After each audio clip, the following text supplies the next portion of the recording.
Happy Resurrection Day. Dapat ganun ang batian natin, no? Hindi Happy Easter. Okay? At tunay nga ng ang ating Panginoong Diyos, ang ating tagapagligtas ay buhay. Tama ho ba? Palakpakan po natin ang ating Panginoong Jesus. Bago ako magsimula, I'm sure nagtataka kayo bakit ganire ang aking kamay, no? Hindi ho kami nagsuntukan ni Ovi. Wala hong ganong pangyayari. Ito po ay isang halimbawa na masasabi natin na ang katawan ay hindi sumusunod sa sinasabi ng isip. The mind is willing, but the body is weak. No? Ako po ay may nilarong sports at ang problema, siguro dahil na rin sa katandaan, hindi na nakayanan. Alam niyo ho ba kung anong sports ang nilaro ko? Chess. Hindi, joke lang yun. No. Basketball, no. Siguro dapat na rin akong magpalit ng sports. Sabi ko kay Pastor EJ kanina, kailangan magpalit na kami ng sports dahil pagka ganon, hindi na nakakayanan. Siguro gagawin ko na lang next time boxing. Mas okay yun, di ba? Parang hindi halata. Anyway, ang ating pangunahing talata ay makikita sa Mateo chapter 19 verse 1 hanggang verse 12. At itong ating pag-uusapan sa hapong ito ay masasabi natin sa wikang English ay very controversial. No? At itong controversy na ito ay hindi lang sa panahon natin ngayon. No? Bago pa nung panahon ni Jesus ay nagiging kontrobersiya na ito. At madalas nga ito ay nagbibigay ng kaunting issue pagdating sa iglesia. Madalas nga ito ay pinag-aawayan ng mga pastor at ng mga leader ng iglesia. No, ang pinag-aawayan nila kung dapat ba nilang ikasal ang isang taong diborsyado o diborsyada o dapat ay hindi nila ito ikasal.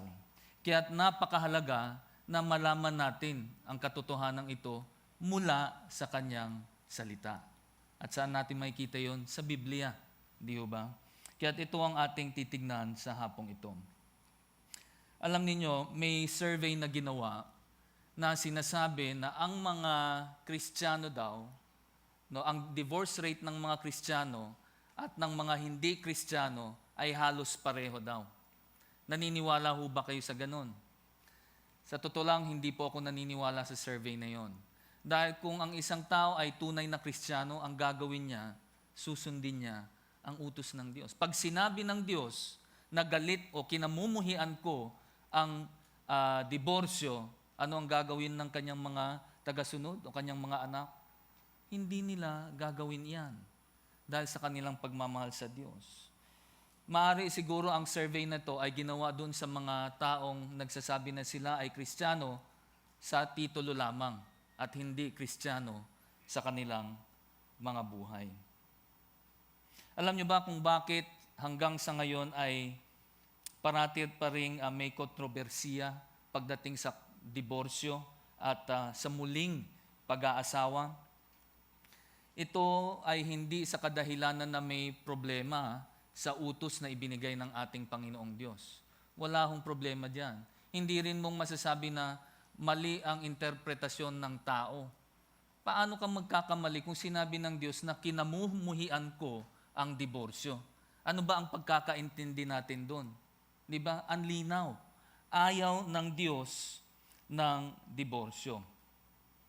Katulad ng doktrina ng eleksyon o yung doktrina ng mga hinirang, yung pag-aaral o yung katuruan pagdating sa diborsyo at muling pag-aasawa ay napakalinaw at hindi natin kailangan maging isang scholar ng Biblia para maintindihan ito.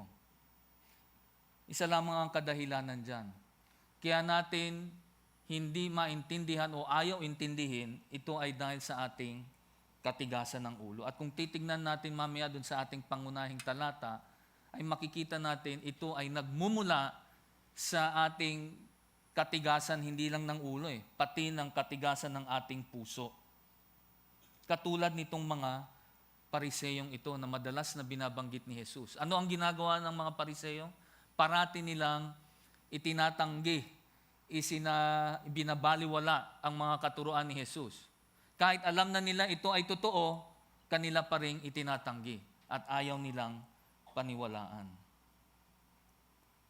At katulad pa rin nung doktrina patungkol sa mga hinirang, itong pag-aaral sa diborsyo at muling pag-aasawa ay isang pag-aaral na kadalasan ay ayaw ipangaral ng mga mangangaral ng salita o ng mga pastor. Bakit? Dahil ito ay hindi popular eh. Madalas ayaw itong pakinggan ng tao. At kadalasan nga, pag ito ay naihayag sa pulpito, may mga iilang miyembro ang umaalis dahil hindi nila nagugustuhan ang ganitong klaseng pangangaral. Kaya't nakakalungkot bakit meron tayong mga mangangaral ng mga salita ng Diyos na mas natatakot pa silang ma-offend nila ang tao kaysa sa ma-offend nila o masaktan nila ang ating Panginoong Diyos. At iisang dahilan lamang kung bakit ayaw ito o bakit pinapayagan ng ibang mga iglesia, ng ibang mga ngaral ng salita, ang diborsyo o ang pagpapakasal ng mga taong diborsyado o diborsyada, ito ay sa kadahilanan ng hindi nila pagkakakilala sa salita ng Diyos bilang ultimate arbiter. Yun ang ang tingin nila sa salita ng Diyos ay napakababa. Kaya madalas ay pumapayag sila na medyo baluktutin natin ng konti, no? Para magapagbigyan natin itong si Ganire. Dahil isa siya sa mga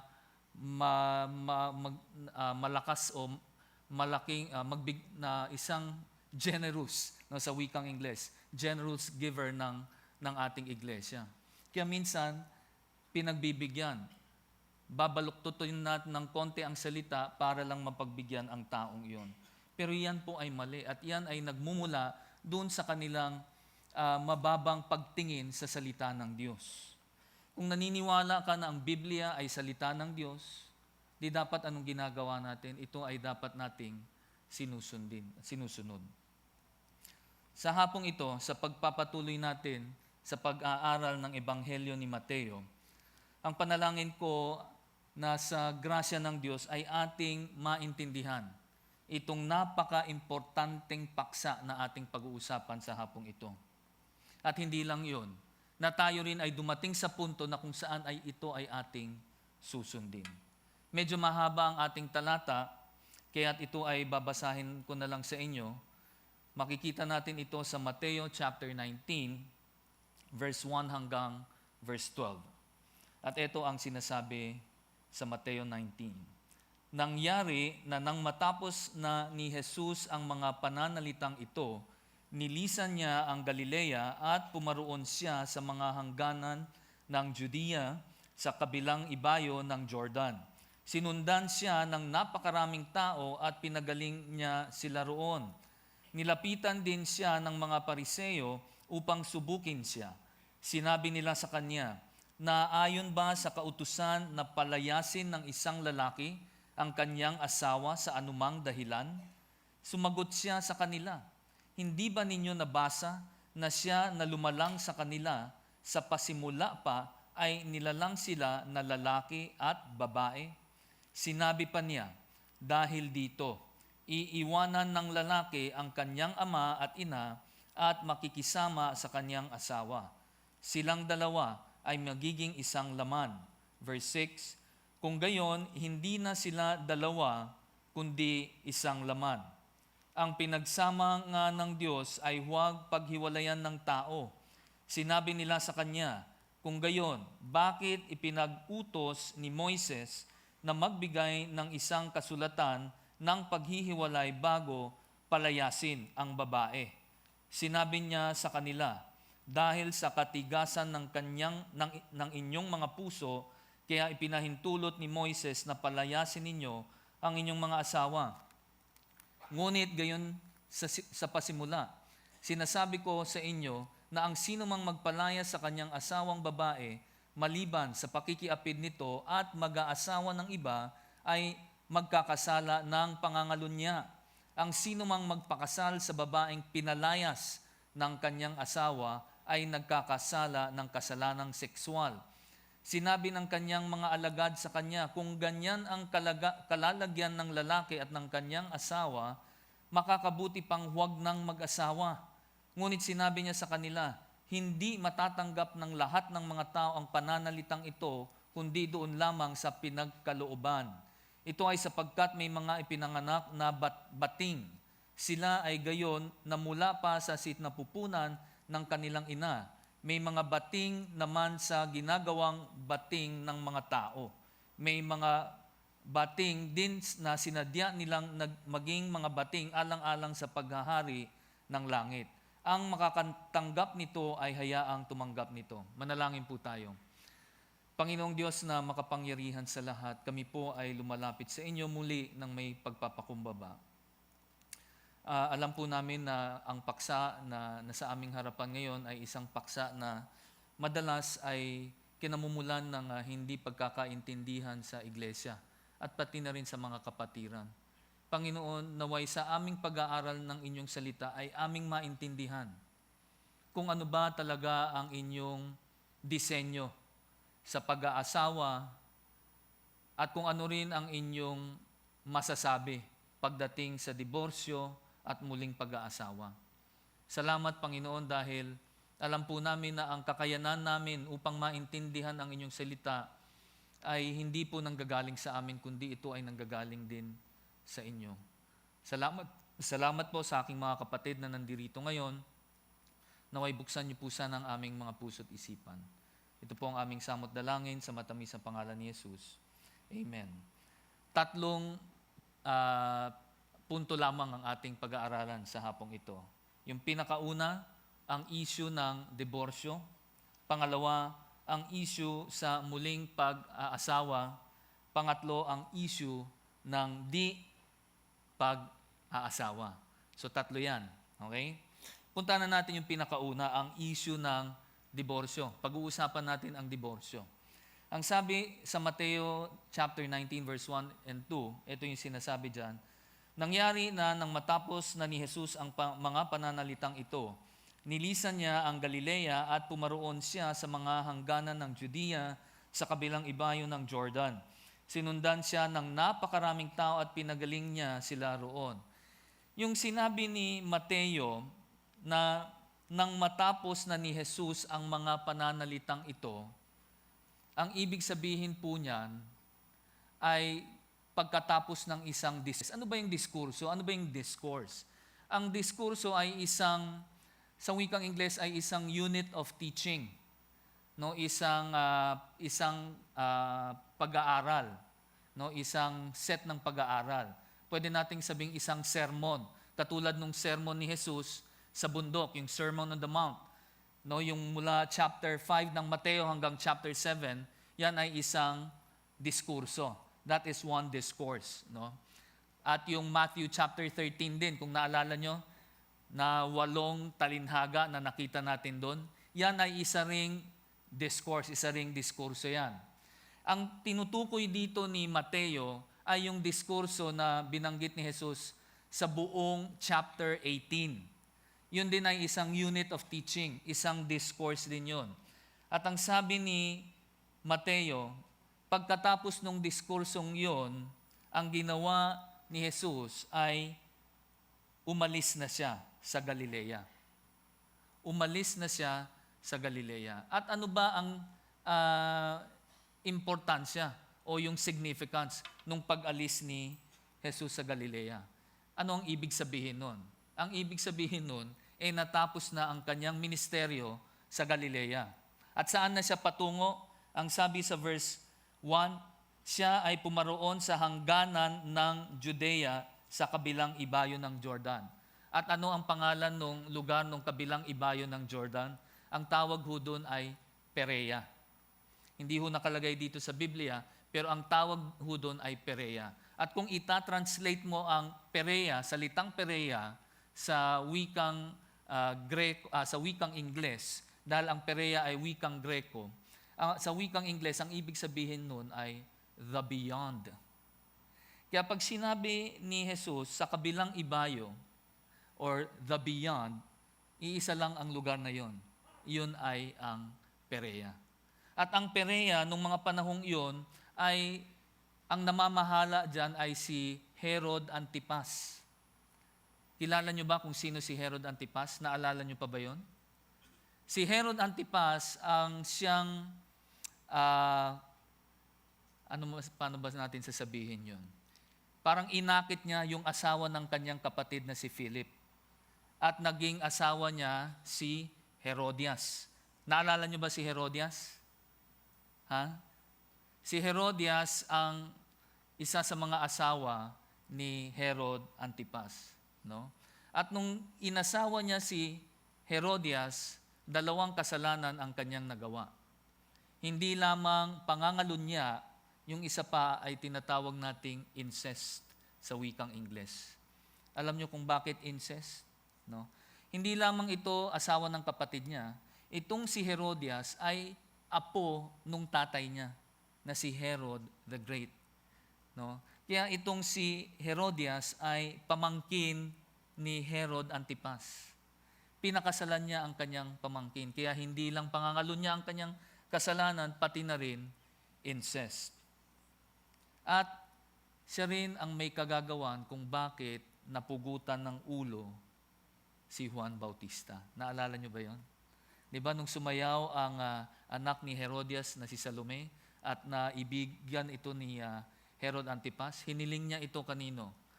Hiniling ni Salome kay Haring Herod Antipas ang ulo ni Juan Bautista na ilagay sa isang plato. At yun ang Perea. At kung titignan natin dito sa Mateo, maigsi lang ang ministeryo ni Jesus dito sa Perea. Kasi makikita nyo yan, ang kinover lang nung Matthew pagdating dun sa ministry niya dito sa Perea ay Matthew chapter 19 at 20 lamang. Dahil ang goal or ang objective ng ating Panginoong Jesus ay pumunta ng Jerusalem. Alam niyo kung bakit siya pupunta sa Jerusalem? Alam niyo kung bakit? Upang siya doon ay patayin. At sa ikatlong araw ay mabuhay na muli. Yung nga lang hindi pa oras. Kaya dumaan muna siya ng Perea. Ngayon kung titignan natin ang Mateo chapter 19 verse 3, ang sabi riyan, nilapitan din siya ng mga Pariseo upang subukin siya at sinabi nila sa kanya, naaayon ba sa kautusan na palayasin ng isang lalaki ang kanyang asawa sa anumang dahilan? Siguro sa mga oras na ito, sa tingin ko, alam na ng mga Pariseo o alam na ni Jesus na itong mga Pariseo na ito ay hindi pumunta dyan para matuto. Ang intention talaga nila ay iset up ang ating Panginoong Jesus. At hulihin na siya ay magkamali para magkaroon sila ng basehan para siya ay akusahan at hindi lang maikulong at maipapatay din. Dito sa mga susunod na sasabihin ko ay magiging medyo technical tayo ng konti. Kaya kailangan pakinggan ninyong maigi ito. No, kailangan kong sabihin ito ay upang maintindihan natin kung saan nanggagaling itong mga Pariseyong ito at kung bakit ito ang kanilang katanungan. Kaya makinig kayong mabuti. Alam niyo, nung panahon ni Jesus ay meron tinatawag tayong two rabbinical views. No? Merong dalawang klaseng pananaw pagdating sa diborsyo. Yung unang pananaw ay nanggagaling sa paaralan ni Shammai. Galing kay Rabbi Shammai na medyo mahigpit ng konti ang kanyang pananaw pagdating sa diborsyo. Para sa kanya, kapag nakita mong may ginawang hindi o may ginawang kahiya-hiya ang iyong asawa, no, ay pwede mong hiwalayan. Ano ba ang ibig sabihin ng kahiya-hiya? Pwedeng sabihin mong nakikipag-date sa ibang lalaki o di kaya not necessarily adultery, hindi adultery. Yung pwedeng mong sabihin nakikipaghalikan sa ibang lalaki or something to that effect, no? Sa wikang Ingles, ang tawag nila doon ay gross indecency. Pagka nahuli mong ganyan ang ginagawa ng iyong asawa, pwede mo raw yang hiwalayan. Yun ang katuruan ni Rabbi Shammai. Meron pang isang katuruan. No, dalawang faction ito eh. Yung isa naman, si Rabbi Hillel. Ito yung mas popular. Ito yung mas maraming tao ang sumusunod at pinapaniwalaan. Para sa kanya, pwede mong hiwalayan ang iyong asawa sa kahit anong dahilan. For example, nasunog yung sinaing, nagalit ka, pwede yang basihan na i-diborsyo mo ang iyong asawa. O di kaya hindi ka niya mabigyan ng anak. O kaya hindi ka niya mabigyan ng anak na lalaki. Puro babae lang yung anak. Pwede mo rin siyang hiwalayan. O di kaya pumayat ng sobrang payat yung asawa mo, o di kaya tumaba ng sobrang taba, pwede mo ring hiwalayan yan. O kahit hindi mo nagustuhan yung kulay ng ipin na nilaw masyado, pwede mo pa ring hiwalayan yan. Kahit anong dahilan, under the sun, pwede mong hiwalayan yung asawa mo. Mga lalaki, nakangiti kayo ngayon. Ha? Sa kanila yon, sa atin hindi pwede. Pinagbabasehan natin ay ang salita ng Diyos. No? At ito ang pinanggagalingan ng mga Pariseyo. Ito yung pinanggagalingan ng mga Pariseyo. Kaya ito yung kanilang naging tanong. Ang tanong nila, naayon ba sa kautusan na palayasin ng isang lalaki ang kanyang asawa sa anumang dahilan? Ang pinapaniwalaang nilang kautusan ay yung katuruan ni Rabbi Hillel, na sa kahit anong kadahilanan, pwede mong hiwalayan ang iyong asawa. Ngayon, kapag sinabi ni Jesus doon sa mga Pariseyo, oo, pwede niyong hiwalayan ang inyong asawa sa kahit na anong kadahilanan. Abay, babalikan ng mga Pariseyo si Jesus. Sasabihin ng mga Pariseyo kay Jesus, parehas lang pala tayo eh. Bakit sinabi mo dito sa Mateo chapter 5 verse 20, kung titingnan natin dyan, may sinabi si Jesus, sinasabi ko sa inyo, maliban na ang inyong katuwiran ay hihigit sa katuwiran ng mga guro ng kautusan at ng mga Pariseyo, sa anumang paraan ay hindi kayo makakapasok sa paghahari ng langit.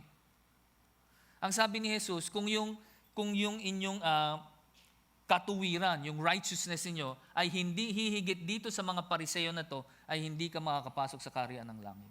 Kaya kung sasang-ayon si Jesus dito, babalikan siya ng mga Pariseyo. Akala ko ba mas superior ka? Akala ko ba mas magaling ka? Pero bakit ka naniniwala sa paniniwala namin? Kaya nga ito ay isang entrapment. This is a set-up question. Gusto lang nilang magkaroon ng basihan para siya ay maakusahan. Pero kung paano naman kung sabihin ni Jesus na hindi ako naniniwala doon sa sinabi nyo. Abay, sino ang kakalabanin ni Jesus? Yung majority ng mga tao, ng mga Hudyo. Dahil halos na lahat ng mga Hudyo, ito ang pinapaniwalaan. Pati mga disipulo nga niya eh. Ito ang pinapaniwalaan na pwede mong hiwalayan ang iyong asawa mo sa kahit na anong kadahilanan. Ito ay isang panghuhuli lang. No, isang pain upang magkamali ang ating Panginoong Jesus. Ngunit hindi pa oras na si Jesus ay dapat mahuli at dalhin sa harapan ni Pilato. Kaya titingnan nyo sa mga susunod na bersikulo kung paano sinagot ni Jesus. No? At napahiya itong mga Pariseyong ito. Tingnan natin sa Mateo chapter 19, verse 4 to 6. Ang sabi rito, sumagot siya sa kanila, hindi ba ninyo nabasa na siya na lumalang sa kanila sa pasimula pa ay nilalang sila na lalaki at babae? Sinabi pa niya, dahil dito, iiwanan ng lalaki ang kanyang ama at ina at makikisama sa kanyang asawa. Silang dalawa ay magiging isang laman. Kung gayon, hindi na sila dalawa, kundi isang laman. Ang pinagsama nga ng Diyos ay huwag paghiwalayin ng tao. Alam niyo ba kung anong ginawa ni Jesus? Ito yung ginawa niya. Ibinalik niya yung mga Pariseo doon sa salita ng Diyos. Dinala niya itong mga Pariseo sa salita ng Diyos. Alam niyo, kung may mga taong lumalapit sa inyo at may mga tanong o di kaya gustong debate o mag-argue sa inyo patungkol sa isang doktrina o sa isang katuruan, ang pinakamagandang gagawin nyo dyan ay dalhin nyo sila sa salita ng Diyos. Tatameme yan. Dahil ang ginamit mo na ay ang salita ng Diyos. At yan ang ginawa ng ating Panginoong Hesus. Di ba? At sinagot ni Jesus nga na medyo sarcastic ang dating niya eh. Anong sinabi ni Jesus sa kanila? Hindi ba ninyo nabasa? Parang sinasabi ni Jesus, sinasabi nyo kayo ay eksperto pagdating sa katuruan o sa utos ng Diyos. Pero bakit hindi ninyo alam ang katuruan pagdating sa diborsyo? Anong klaseng mga mangangaral kayo? Parang ganun ang sinasabi ni Jesus. Now, what kind of teachers are you? Kaya sabi niya, hindi nyo ba nababasa? At makikita natin dito sa mga susunod na punto natin, makikita ninyo na sinagot ni Jesus ang mga pariseyong ito mula sa salita ng Diyos. 4 na kasagutan ang binigay ni Jesus. Ang pinakauna ay ito, nilalang sila ng Diyos na lalaki at babae. Genesis chapter 1 verse 27, ang sabi nito, at nilalang ng Diyos ang tao ayon sa kanyang sariling larawan. Ayon sa larawan ng Diyos, siya nilalang. Nilalang niya sila na lalaki at babae. Ang sabi ng Panginoong Diyos na ang tao ay ginawa niya sa kanyang imahe, sa kanyang larawan, sa kanyang kawangis. At sila ay nilalang na ano? Lalaki at babae. Nilalang niya ang lalaki at babae. Ang emphasis dito ay dun sa sinabi ni Jesus na lalaki at babae. Na ang ibig sabihin na ang lalaki ay nilalang para sa babae at ang babae ay nilalang para doon sa isang lalaki rin. Si Adan ay nilalang para kay Eva, si Eva ay nilalang para kay Adan. Hindi pwedeng may Aida, Lorna at si Pe. Hindi pwedeng may extra. Hindi pwedeng may dagdag. Dahil nung nilalang ng Diyos ay si Adan at saka si Eva lamang ang magkasama nung nilalang niya ang tao. At yan ang unang sinagot ni Jesus sa kanila. Nilalang ng Diyos ang lalaki at babae. Tandaan ninyo, ang plano ng Diyos, isang lalaki, isang babae, magsasama. Walang extra, walang dagdag. They were exclusively made for each other sa wikang Ingles. Pangalawa, dinisenyo ng Diyos na sila'y makikipisan sa isa't isa. No, ito ang disenyo ng Diyos na sila ay magsama, makipisan sa isa't isa. Sa wikang Ingles, ang tawag diyan ay cleaving. Ito yung sinasabi riyan sa Genesis chapter 2 verse 24. Kaya't iiwan ng lalaki ang kanyang ama at ang kanyang ina at makikipisan sa kanyang asawa at sila'y magiging isang laman. Ang utos ng Diyos sa atin ay ano? Iwan ang kanyang ama at ang kanyang ina. Iwan natin ang ating mga magulang at tayo ay makikipisan kanino? Sa ating mga asawa. No? We will cleave with our wives. We are to bond with them para kang nakamighty bond sa iyong asawa. In essence, yun ang ibig sabihin na ikaw ay nakadikit, no? Nakatali, nakabuhol sa iyong asawa. At ito ay hindi maihihiwalay ng kahit na sino man. Kayo ay magkarugtong, kayo ay magkabuhol-buhol sa isip, sa pisikal na katawan, hindi lang emosyonal, pati na rin spiritual. Sa lahat ng aspeto ng ating pagiging tao, iisa kayo ng inyong asawa dahil kayo ay nakikipisan sa isa't isa. At yung pangatlo ay ito, sila ay magiging isang laman. Kaya sabi ni Jesus diyan, no, at makipisan sa kanyang asawa at sila'y magiging isang laman. Yan ang end result niyan. Pag ikaw ay nag-cleave sa iyong asawa, ang mangyayari niyan, kayo ay magiging isa. Iba ang mathematics ng ating Panginoon eh. Pag sa pag-aasawa, 1 plus 1 equals 1. Sa atin 2. Pero sa Panginoong Diyos, 1 plus 1 equals 1. Paano natin maipapaliwanag yan? Hindi ko maipapaliwanag sa iyo. Pero yan ay nakasaad dito sa Biblia. Na kapag ang lalaki at babae ay naging mag-asawa, sila ay nakipisan sa isa't isa, kayo ay magiging isa. Iisa kayo sa inyong pag-iisip, iisa kayo sa inyong pangangatawan, iisa kayo sa espiritu. Iisa ang inyong layunin, magiging isa ang inyong direksyon. Tandaan ninyo, ang isa, no, ang numero na numero na 1, pag ito ay iyong hinati, hindi mo na masasabing yan ay buo. Di ba? 1 is a whole number. Once you divide it into 2, it's only 1/2 na. Hindi na siya buo. Kaya hindi mo pwedeng ihiwalay ang binuo ng Diyos. Dahil pag ito ay iyong hinati, kalahati na lang yan. Hindi na yan buo. At itong pinakahuli, ang sabi rito ni Jesus, sa Mateo 19 verse 6, kung gayon, hindi na sila dalawa, kundi isang laman. Ang pinagsama nga ng Diyos ay huwag paghiwalayin ng tao. Ang pinagsama ng Diyos ay huwag paghiwalayin ng tao. Yun ang sabi ni Jesus. Ang sabi niya, ang pinagsama ng Diyos, huwag paghiwalayin ng tao. Pero bakit meron tayong diborsyo? Bakit meron tayong legal separation? Bakit tayo merong annulment? Yan ba ay nilikha ng Diyos? Hindi po. Yan ay gawa-gawa ng tao. Alam nyo, yung salitang paghiwalayin sa wikang Ingles ay separate. Sa wikang Greko, ang tawag dito ay koritso. Ang ibig sabihin ng koritso, to separate, divide, put asunder, or divorce.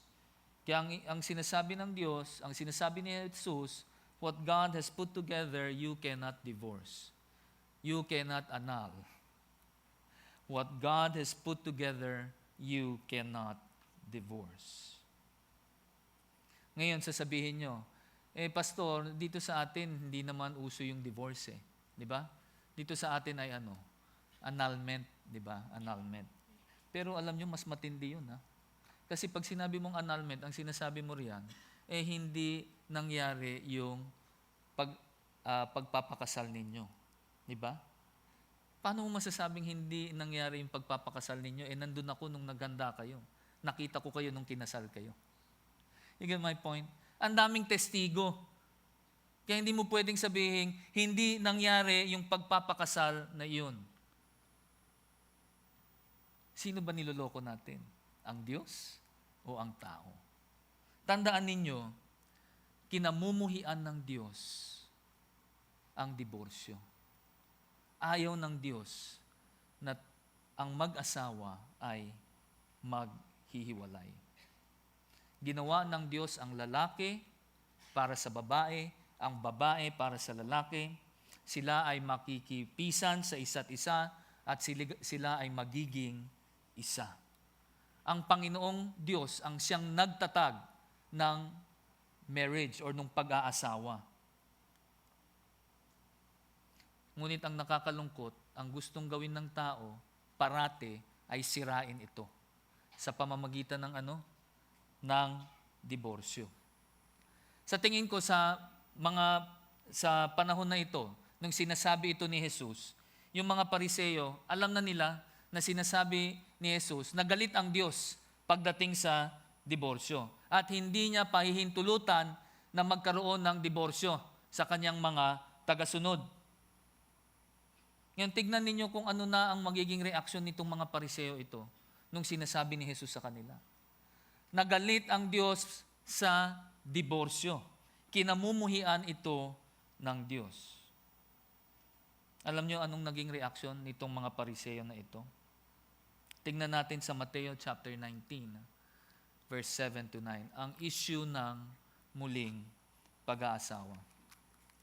Sinabi nila sa kanya, kung gayon, bakit ipinag-utos ni Moises na magbigay ng isang kasulatan ng paghihiwalay bago palayasin ang babae. Sinabi niya sa kanila, dahil sa katigasan ng inyong mga puso, kaya ipinahintulot ni Moises na palayasin ninyo ang inyong mga asawa. Ngunit hindi gayon sa pasimula. Sinasabi ko na ako sa inyo na ang sino mang magpalaya sa kanyang asawang babae, maliban sa pakikiapid nito at mag-aasawa ng iba, ay magkakasala ng pangangalunya. Ang sino mang magpakasal sa babaeng pinalayas ng kanyang asawa ay nagkakasala ng kasalanang sexual. Alam nyo saan kinuha ng mga Pariseyo itong katanungan nila? Actually, nanggagaling ito dun sa Lumang Tipan. Sa Deuteronomio chapter 24, verse 1 to 4. Dito nanggagaling yon. At ang sabi ng mga Pariseyo, dito sa nakasulat dito na sinulat ni Moises, ito raw ay isang utos na nagsasabi na pwede raw magdiborsyo. Pero kung titignan natin itong maigi at babasahin natin ngayon, makikita natin, hindi ito nag-uutos na pwede tayong magdiborsyo. Ang sabi rito sa verse 1, pagka ang isang lalaki ay kumuha ng isang babae at pinakasalan, ay mangyayari nga na kung ang babae ay hindi kalugdan ng kanyang mga mata, sapagkat kinasumpungan niya ang isang kahihiyang bagay, ay lalagda siya ng isang kasulatan ng paghihiwalay. At ibibigay niya sa kanyang kamay at pagpapaalamin niya sa kanyang bahay. At pagkaalis niya sa bahay ng lalaki, ay makayayaon siya at makapag-aasawa na sa ibang lalaki. Verse 3, at kung kapuotan siya ng huling asawa at lagdaan siya ng isang kasulatan ng paghihiwalay at ibibigay sa kanyang kamay at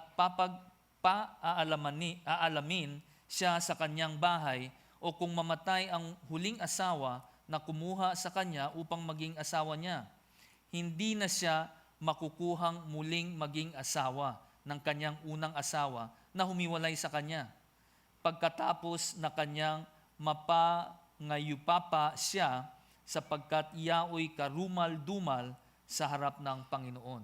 At huwag mong papagkakasalahin ang lupain na ibinibigay na pinakamana sa iyo ng Panginoon mong Diyos.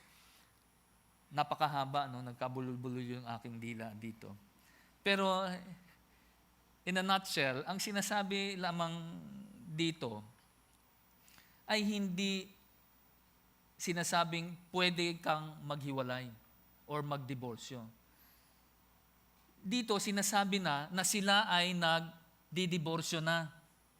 At ang ginagawa lang ni Moises, kumbaga ay bigyan sila ng permiso na magdiborsyo. Permiso na dapat ay may basihan. At ano raw ang basihan?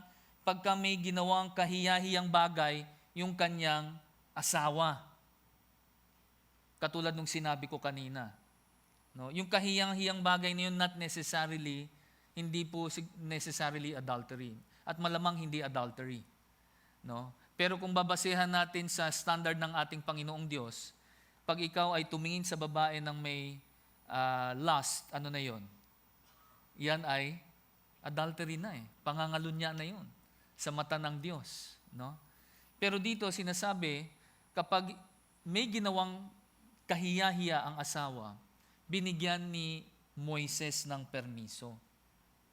Pero kung babasahin ninyong maigi yung binanggit ko rito, makikita ninyo na hindi pumapayag si Moises sa diborsyo. Alam nyo kung bakit? Una, maintindihan muna natin kung bakit kailangan bigyan ng kasulatan ng diborsyo. Alam nyo yung kasulatan na yan actually ay protection para dun sa babae. Dahil katulad ng sinabi ko, may dalawang klaseng katuruan, di ba? Pero nung panahon na iyon, malamang wala pa. But then, dahil ang tingin ng mga lalaki noon sa mga babae ay mabababa, madali sa kanila para dispatchahin na lang ng basta-basta ang mga babae, diborsyohin at humanap ng iba. Kaya ang sabi ni Moises, kailangan may kasulatan. Yung kasulatan na yun actually ay protection para dun sa babae. Para hindi basa-basa na lang pwedeng hiwalayan nung lalaki. Dahil kung may kasulatan, magkakaroon ng pagpuprobe. Titingnan kung meron ka ba talagang ebidensya na ang iyong asawa ay gumawa ng isang bagay na kahiya-hiya. Pag walang ebidensya, hindi gagawa ng kasulatan. Pero pag may ebidensya, gagawan ng kasulatan. Pero katulad ng sinabi ko, kung titingnan ninyo ang talatang ito, hindi sang-ayon si Moises sa diborsyo. Bakit? Dahil ito ang sabi niya. Kung binigyan mo ng kasulatan ng pagdidiborsyo ang iyong asawa at siya ay umalis at naging asawa ng iba at pagkatapos yung asawa na yon ay diniborsyohan din siya o di kaya maaaring namatay. No? Ang sabi ni Moises, kapag yung unang asawa ng babae ay kukunin siyang muli, hindi na raw pwede. Alam niyo kung bakit? Sa wikang Ingles, yung babae na iyon ay defiled na. Nadungisan na siya. She is already defiled. Alam niyo kung bakit ito sinasabi ni Moises? Hindi ito para sabihin na pwede kayong magdiborsyo at ito ang basihan.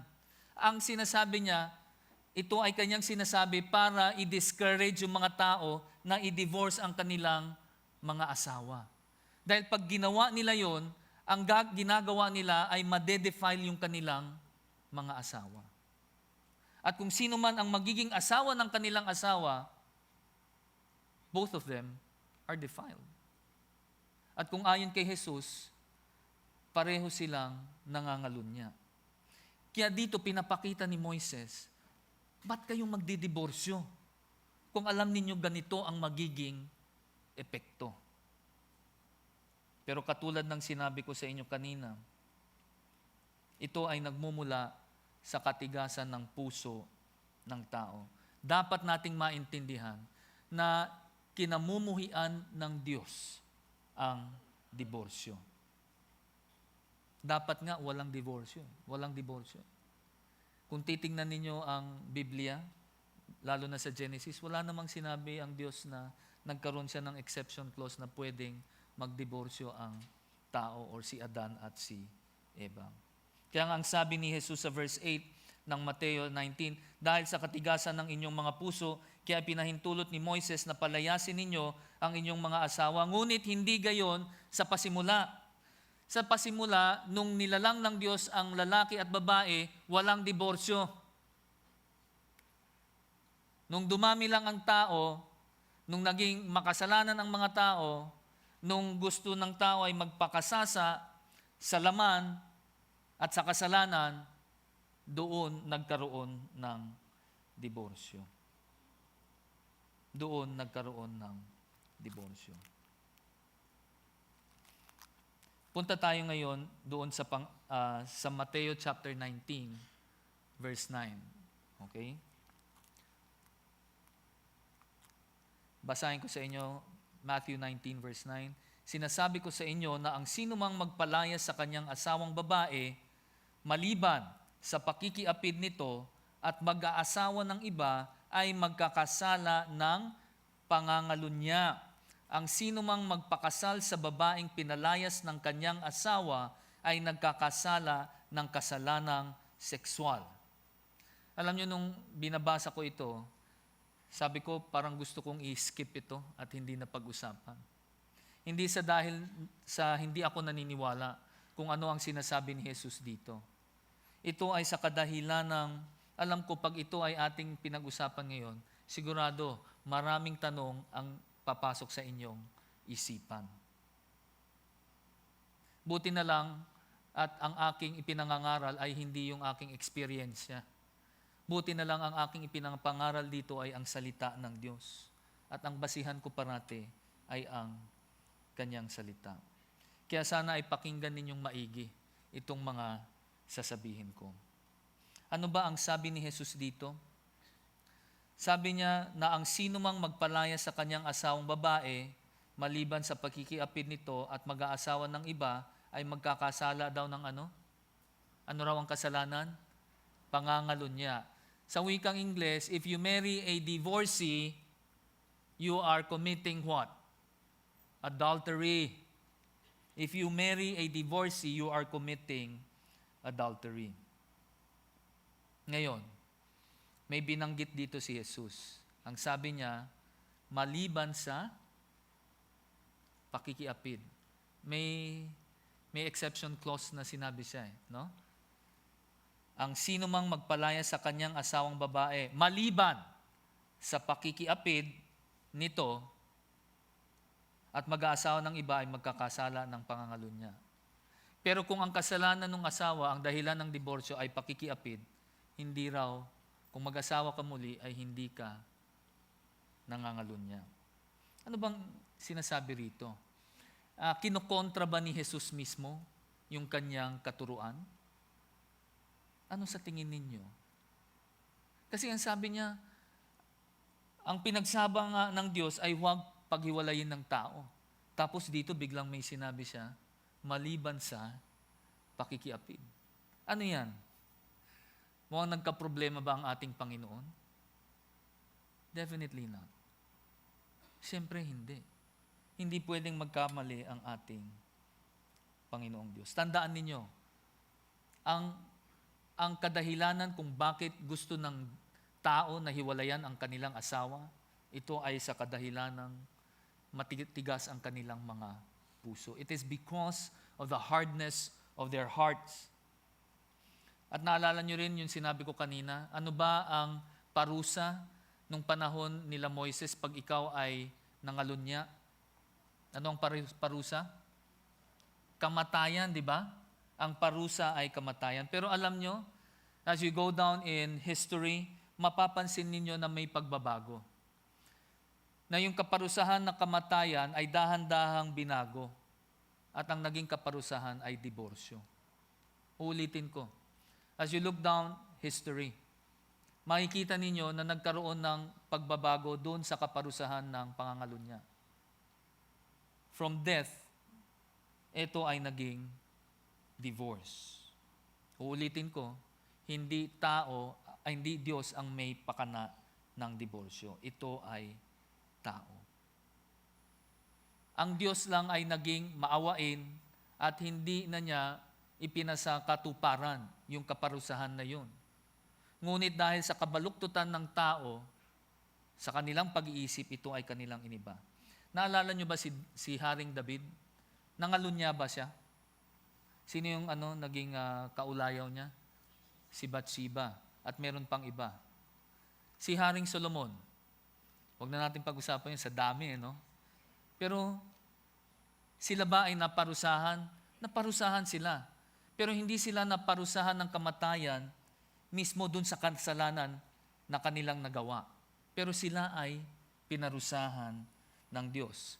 Naalala nyo si Ananias at si Sapphira? Si Ananias at si Sapphira, naalala nyo yon?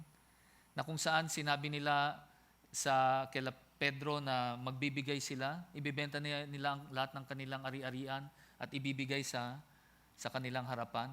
Pero anong ginawa nila? Nagtabi sila ng konti, di ba? Kaya anong nangyari? On the spot, namatay sila sa harapan ng mga apostol. Bakit? Nagsinungaling sila sa harapan ng Diyos at sa harapan ng apostol. Alam nyo, kung ito ay nangyayari pa sa panahon natin, malamang wala na tayong lahat dito. Lahat tayo tigok na. Di ba? Hindi tayo tumutupad sa usapan Pero dahil sa grasya ng Diyos, ay nagkakaroon ng pagbabago. Tandaan ninyo, ang issue ng diborsyo ay dahil sa katigasan ng puso ng tao. Hindi Diyos ang nagbigay ng provision for divorce. Alam nyo kung bakit hindi na nangyari siguro yung pinapatay yung mga nakikiapid? Later on, I'll share with you why. Tandaan ninyo, ang issue dito ay ang puso ng tao. Hindi kukonsintihin ng Panginoong Jesus na ang tao ay maghiwalay o yung mag-asawa ay magdiborsyo o maghiwalay. Hindi kukonsintihin yan ng Diyos, ng ating Panginoong Jesus. Ito ay kagagawan lamang ng tao. Bakit? Dahil gusto natin manatili sa kasalanan. Hindi tayo makontento sa isa. gusto nating manatili sa kasalanan. Kaya naisip natin yung diborsyo. Hindi lamang ito sa lalaki, pati na rin sa mga babae. Pero alam nyo, meron pang isang kadahilanan kung bakit gusto ng tao na hiwalayan ang kanilang mga asawa. Alam nyo ano yung kadahilanan na yun? Yung kadahilanan na yun ay yung tinatawag natin na ayaw magpatawad. Unforgiveness. Ayaw magpatawad. Kung mapapansin ninyo, itong chapter 19 ay kasunod ng chapter 18. At kung naalala nyo yung pinreach ni Pastor EJ last Sunday, ano yun? Anong pinag-usapan natin doon? Pagpapatawad di ba? Hindi ho yan aksidente kung bakit ito magkasunod. Sinadya yan ng Panginoong Diyos. Dahil kung siya ay nagpatawad sa ating mga tao, sino ba naman tayo na hindi magpapatawad sa ating mga esposo at esposa na nagkasala sa atin? Di ba? Ayaw ng Diyos ang diborsyo. Ang gusto ng Diyos, pagpapatawad. Kung ang asawa mo ay nagkasala ng pangangalunya, ano ang gusto ng Diyos? Patawarin mo siya. Ilang beses? Alam niyo na siguro kung ilang beses. Di ba? Tandaan ninyo, ang issue ay ang katigasan ng puso ng tao. Kaya ayaw natin magpatawad. Sinaktan niya ako Di ba? Yung iba naman, dahil sa katigasan ng kanyang puso, patuloy na nagpapakasasa sa kanyang kasalanan. Katigasan din ng puso yan. But there is another kind of hardness of heart. At ito yun, yung ayaw magpatawad. Pero bakit nilagay ni Jesus itong exception clause na ito? Na kung saan ay sinasabi niya, maliban sa pakikiapid. Na pwede mo raw idiborsyo ang iyong asawa kung siya ay gumawa ng kasalanang sexual. Okay. Tandaan nyo ulit, ang pinaka-issue rito ay ano? Yung puso. Di ba? Yung katigasan ng ating mga puso. Hindi dahil sa gusto ni Jesus na magkaroon ng diborsyo, kaya lamang niya pinahintulot ito ay dahil sa katigasan ng puso ng tao. Intindihin muna natin kung ano ang sinasabi ni Jesus doon sa sinabi niyang pakikiapid. Okay? Sa wikang Ingles, ang tawag dyan ay sexual immorality. Sa salitang Greko, ang tawag dyan ay porneia, na kung saan yung salitang pornography sa wikang Ingles ay ang pinanggalingan niyan. No? Porneia. Ang iba pang ibig sabihin ng porneia ay harlotry, fornication, and harlotry. Yun ang ibig sabihin ng porneia. Ngayon, ang porneia, kung titignan ninyo ang lumang tipan, ang madalas na pinaggagamitan nito ay sa pamamagitan ng simbolo.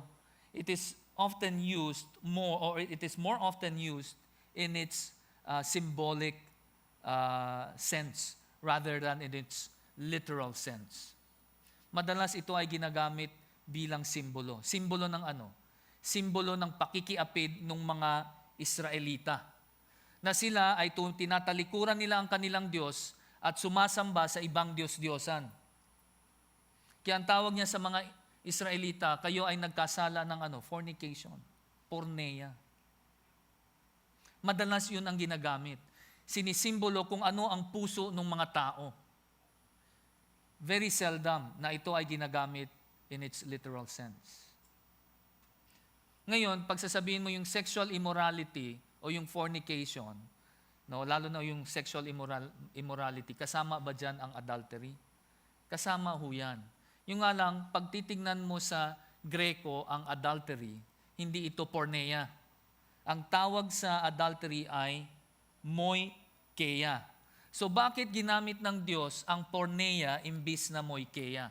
Bakit ginamit niya ang harlotry or ang fornication imbis na adultery? Alam niyo kung bakit? Dahil ang pinag-uusapan niya ay hindi yung act itself. Ang pinapakita niya rito ay ang puso ng tao.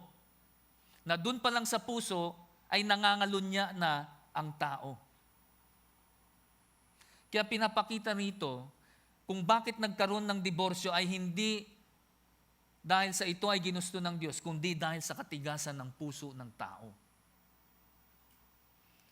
Kaya pinahintulutan na rin ng Diyos, ng ating Panginoong Hesus, na except for fornication, except for porneia, ay pwede mong idiborsyo ang iyong asawa. Pero huwag kayong mag-jump into conclusion kaagad. No? Kailangan natin ipaliwanag kung ano ang ibig sabihin ng ating Panginoong Hesus.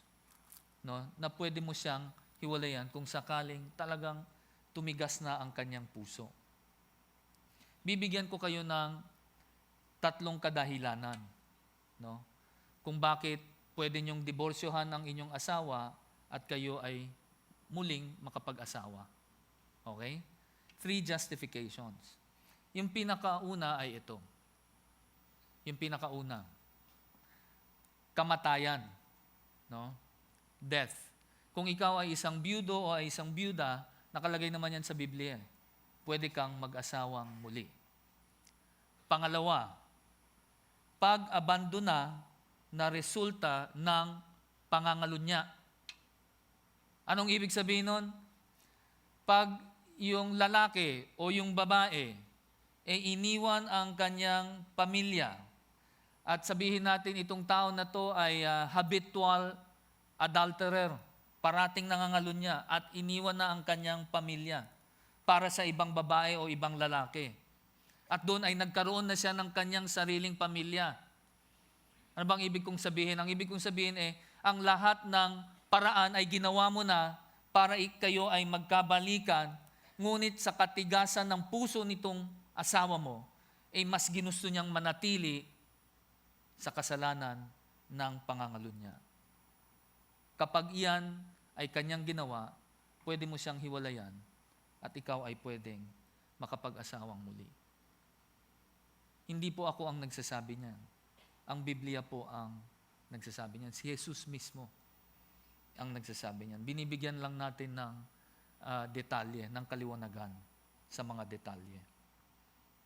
At yung pangatlo, dala ng pangangailangan. Sa wikang Ingles, for economic reasons. Dala ng pangangailangan, lalo na dun sa mga batang byuda o batang byudo o yung mga batang naabandona. Bata pa sila.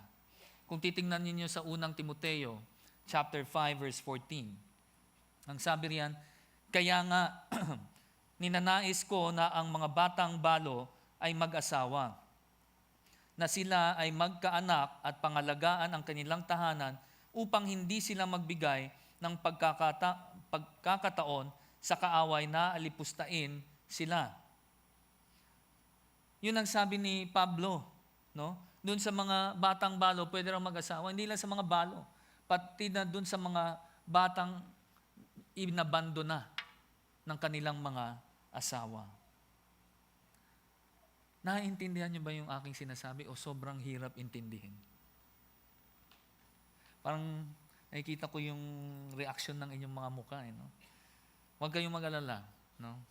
Pagkatapos ng ating preaching, no, at mamaya ay may panahon, lumapit lang kayo kay Kuya Boy at kay Kuya Ronnie. Lahat ng tanong nyo, itanong nyo sa kanila. Sasagutin nila yan. Ha? Ako, aalis ako kagad. Tatago na ako. Pero, seriously, kung titingnan natin ito, ako na, malamang sa oras na ito, marami na kayong naiisip. Paano si ganyan? Paano si ganyan? Paano ako? Diba? Alam niyo, bawat issue o bawat kaso ng diborsyo at muling pag-aasawa, may kanya-kanyang uniqueness sa bawat cases. Kaya hindi mo pwedeng sabihin na Iisang solusyon lang lahat yan eh. You have to address them individually. I-handle mo yan individually. Pero iisa lang ang root cause niyan. Iisa lang ang pinanggagalingan niyan. At saan nanggagaling yan? Sa katigasan ng puso ng tao. Tandaan ninyo, ayaw ng Diyos sa diborsyo. Kinamumuhian niya ang diborsyo. Galit ang Diyos sa diborsyo. Tandaan natin yan.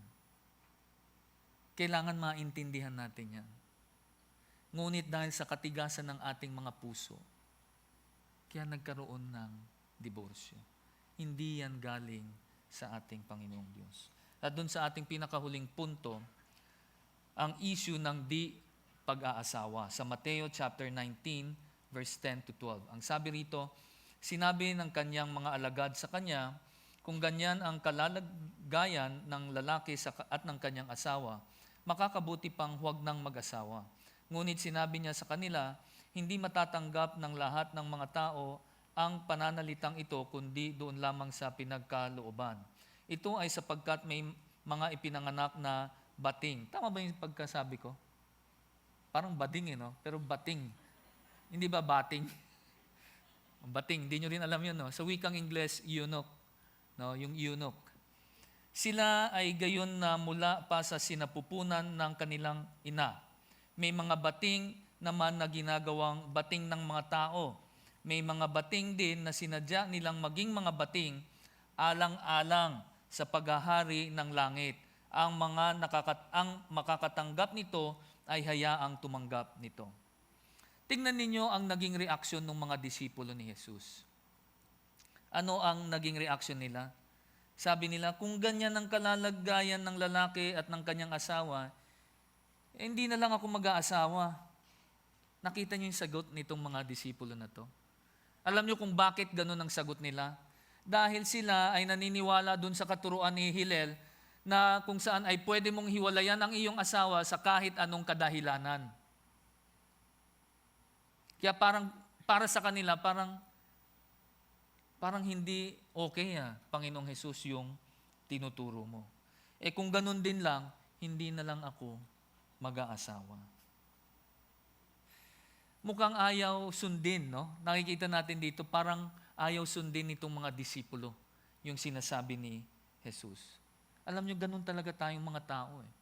Kadalasan, pag una nating nakita ang katotohanan, napakahirap para sa atin na sumunod kaagad. Parati yan may struggle. Kaya't kinakailangan natin ang kapangyarihan ng banal na Espiritu na siyang nananahan sa atin upang tayo ay bigyan ng kakayanan na sundin ang utos ng Diyos. Hindi katulad nitong mga disipulo ni Jesus na kung saan ang sinabi pa nila kay Jesus, kung ganyan din lang, hindi na lang ako mag-aasawa. Tandaan ninyo, simula nang nilikha ng Diyos ang lalaki at babae, sila ay ginawa isang lalaki lang at isang babae. Sila ay ginawa para sa isa't isa. Pero ang tao, matitigas ang ulo. Impatient. No? Baluktot ang pag-iisip. Kaya parati gumagawa tayo ng paraan upang makalusot. At isa na yun, yung diborsyo. O dito sa atin, pwede nating sabihing annulment. Yung sinabi nga ni Jesus, di ba, ang sinagot niya ay para doon, ang ipinakita ni Jesus dito ay yung mga ginagawa ng mga bating nitong mga eunuch. Alam niyo ba yung mga eunuch hindi pwedeng mag-asawa? Isa yun sa kanilang mga pangako sa Panginoong Diyos na sila ay magfo-focus lamang sa Panginoon at sa gawain ng templo, ng ministeryo. Kaya hindi sila mag-aasawa kailanman. Pero ang sabi dito ni Jesus, alam ninyo, ito ay isang biyaya. Ito ay isang gift. Yung pagiging isang eunuch, yung pagiging isang bating ay isang gift. Hindi lahat ng tao ay pwedeng maging eunuch. Dahil hindi lahat ng tao ay may kakayanan na pigilin ang kanilang passion, ang kanilang mga physical desires. Hindi nila kayang i-control. Pero mayroong mga ibang tao na nakakayanan nila. Kaya ito ay isang gifting kung sila ay magiging bating. Kaya ang sabi ni Jesus sa kanila, sige, kaya nyo ba yan? Tanggapin nyo yan kung kaya nyo. Pero ano sa tingin nyo? Kaya bang tanggapin yan ng mga disipulo? I'm sure hindi. Marami sa kanila ay may asawa. Pero nakita ninyo kung paano sagutin ni Jesus itong mga disipulo niya. Hindi niya actually binaray.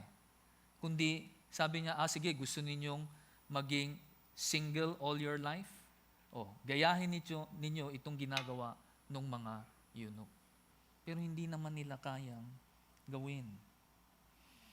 Tingnan ninyo ang sinasabi dito sa 1 Corinto chapter 7 verse 9. Ang sabi riyan, ngunit kung hindi sila makapagpigil, hayaan silang mag-asawa sapagkat higit na mabuti ang mag-asawa kaysa mag-alab sa matinding pagnanasa.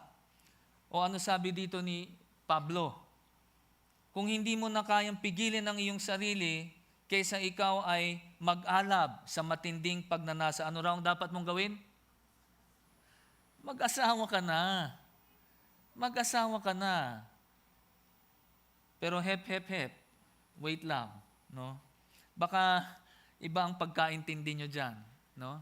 You have to make sure that it is based on biblical context. It is based on biblical marriage. Hindi yung pwedeng dahil umaalab na ang iyong pagnanasa, kahit sino na lang dyan, ang makita mo, hahatakin mo na lang at gagawin mong asawa. Hindi ho ganire, hindi ho ganyan.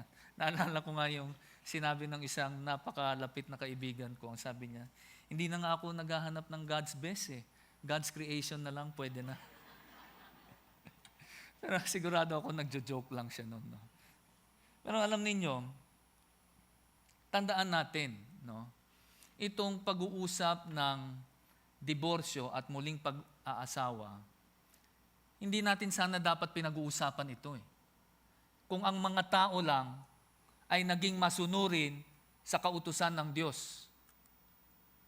Pero dahil sa kabaluktutan ng ating pag-iisip, sa katigasan ng ating mga puso, nagkaroon ng diborsyo. Tao rin ang may kagagawan niyan. Tandaan ninyo, ang Diyos ang siyang may lalang nung pag-aasawa ng lalaki at babae. At kung may maghihiwalay, siya rin lamang ang may karapatan na gawin yan. Pero sinabi niya na hindi niya gagawin yan. Bakit? Kinamumuhian niya ang diborsyo. Yan ay nakalagay sa Malachi chapter 2. Hanapin niyo na lang doon kung anong verse doon. The Lord hates divorce. Kaya hindi niya sasabihin na kahit sinong mag-asawa na nag-aaway at gusto nang maghiwalay, magdiborsyo kayo o magpaanal kayo. Tandaan ninyo, ang sabi ni Jesus, what God has joined together, let no man separate. Let no man separate. Doon sa mga mag-asawa na nandirito ngayon, naalala nyo pa ba yung pangako na ibinigay ninyo sa isa't isa? Nung kayo ay nakaharap sa altar, nung kayo ay kinakasal? Katabi nyo ba ang inyong asawa ngayon? Pagkatabi nyo, hawakan nyo nga ang kanilang mga kamay. Siguraduhin nyo lang na asawa nyo yung katabi nyo, ha? Baka namang kamay ng ibang tao ang mahawakan nyo, pangangalunya na yan kaagad. Pero naalala nyo ba, nung sinabi nyo yung pangako na tinagalog ko rito, na sinabi nyo na simula sa araw na ito, sa hirap o ginhawa, sa karangyaan o kakulangan, sa karamdaman at kalakasan, till death do us part. Naalala nyo ba yan? You know what? You have to remind yourselves of that promise that you made to your wife or to your husband and to our God. Yan ang pangako na ibinigay natin sa ating Diyos. Kaya bakit tayo magdidiborsyo? And I'm sure marami sa mga quote-unquote Christian couples ngayon na on the verge of separating.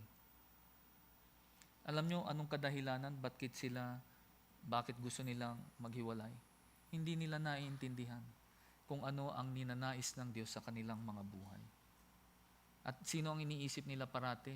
Yung sarili nila at hindi yung kaligayahan ng asawa nila. Kaya tama ang sinabi ni Jesus. Kaya nagkakaroon ng diborsyo, ito ay sa kadahilan ng ano? Katigasan ng puso ng tao. Amen po ba? Sige, tayo po ay magsitayo and let's close in a word of prayer. Panginoong Diyos na makapangyarihan sa lahat, salamat pong muli sa katotohanan ng aming natutunan sa hapong ito. Sana po itong katotohanan ay makita sa aming mga buhay, lalo na kaming mga may asawa. Na tunay nga na kami ay sumusunod sa inyong kautusan, na katulad ninyo ay aming kinamumuhian ang diborsyo. Alam po rin namin na may mga iba kaming kapatiran na nasa isang sitwasyon na maaring ay napakahirap. Maari sila ay parating sinasaktan ng kanilang mga asawa sa pamamagitan ng palagiang pangangalunya. Yung iba pa nga ay nasasaktang pisikal. Napakahirap patawarin ang ganong klaseng tao. Panginoon, bigyan niyo po sana sila ng katalinuhan kung ano ang dapat nilang gawin. At ang inyong salita sana ang kanilang maging basihan. Salamat po, Panginoon, at meron kaming na maaasahan. Yan ay ang inyong salita na aming pwedeng parating lapitan kung merong mga issue na dapat pag-usapan, katulad ng itong issue ng diborsyo at muling pag-aasawa. Naway, Panginoon, sa aming pag-alis dito sa lugar na ito, ay tunay nga na maipakita namin na kami ay pawang mga tunay na Kristiyano na sumusunod sa bawat kautusan na ibinigay ninyo. Salamat pong muli, Panginoon. Pagpalain niyo po sana ang bawat isa. Ito po ang aming samot dalangin sa matamis sa pangalan ni Jesus. Amen. Maraming salamat po.